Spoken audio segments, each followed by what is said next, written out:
Sometimes taking control of your life means taking control of your health. We have for far too long given the power within ourselves away to Big Pharma and other organizations and doctors, as well as the medical industry, and we are not in the business of healing anymore. Today, Freedom Central is in Amsterdam chatting to Eric Pearl at a massive conference here at the Rye. Busy day, Eric. Thanks for giving us your time, and just wanted to get into a little bit about how you came to be on this journey as a healer. How did you find yourself with these abilities?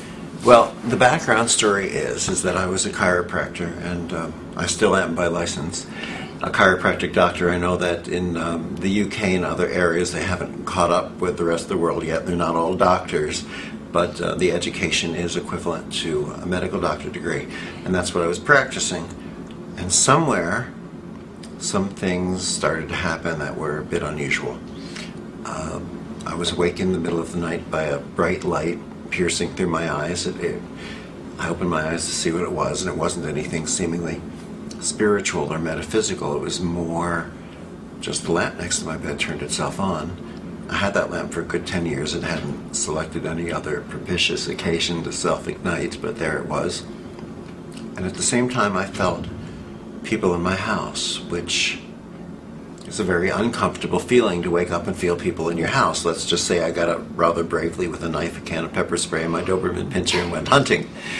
And after a good 20 minutes or so of looking, I finally realized that I would never find anyone there. It still felt as if they were there, but I finally decided I wouldn't find anyone, and if I didn't get some sleep, I'd be a wreck for my patients the next day, so I went back to bed.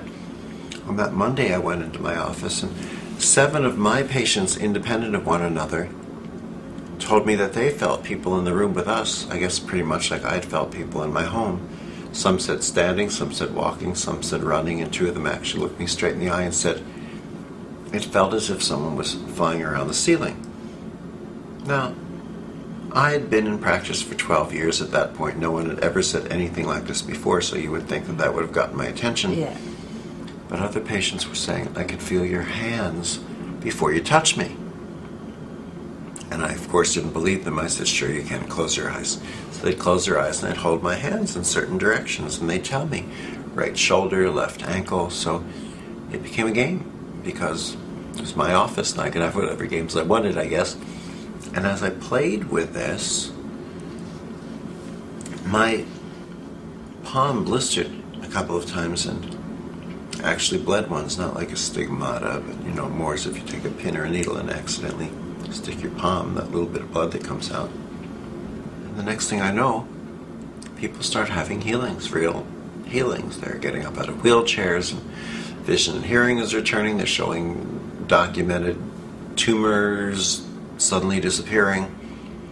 Their parents are calling me saying that their children with cerebral palsy or epilepsy are running and playing and speaking normally and not having seizures any longer. What's going on? And of course, not everyone was having these healings, but a lot of people, enough of them, so that we knew that something substantial was happening. And so my patients were asking me to explain this, and I said, what did you do? They would say, and I said, I didn't do anything, and don't tell anybody, which went over about as big as just saying no to drugs. So soon people started coming in from everywhere going, I'll have what she had, and the next thing I know, people are saying, teach this. And I said, teach it? How the heck do you teach something like this? I'm standing there really waving my hands in the air, looking foolish.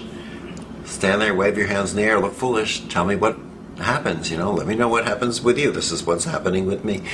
But more and more of my patients would call me up after they had gotten home and say that they walked into their house and their lamp or television or stereo started to turn itself on and off and on and off, and they felt sensations in their hands, and they would hold their hands by someone in the family, and suddenly the grandfather was able to speak again after the stroke, or the uncle regained the use of an arm or a leg. And we found that once you interact with this, what science calls the reconnective healing spectrum, or what science explains this new level of healing, we seem to be able to access it.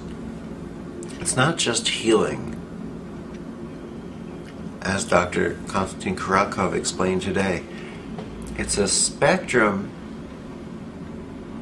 of what we could look at as healing in evolutionary frequencies. It's human evolution that is so huge, so vast, so endless, that it's the first time, I guess you only need one time, that we're able to fully access anything and everything that any and all forms combined, any and all techniques combined of energy healing can bring us without requiring any of the technique.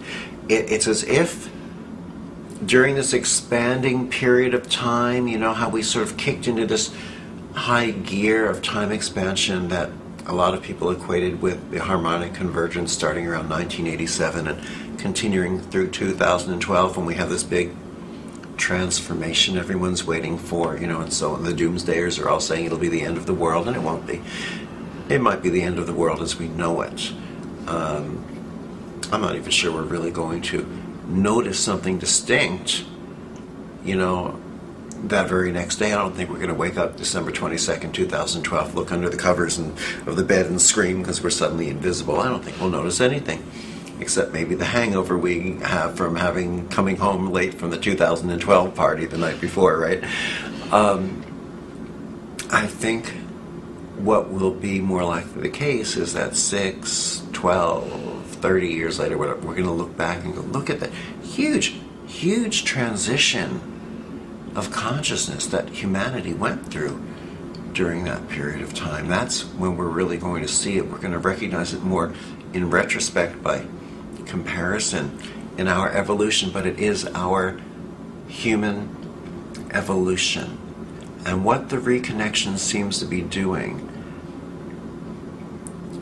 is, it seems to be here as a form of expedited learning. It's giving us, or the universe is giving us, the potential of receiving far greater rewards, but we also have to meet some really great challenges. Great does not mean difficult. It means great.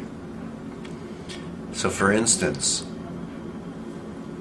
one of the gifts or the rewards of accessing reconnective healing is that this allows us to completely transcend any and all of our energy healing techniques, even the new ones, to access something far more comprehensive that brings about healings that science is studying because they tend to be virtually instantaneous and almost always last a lifetime.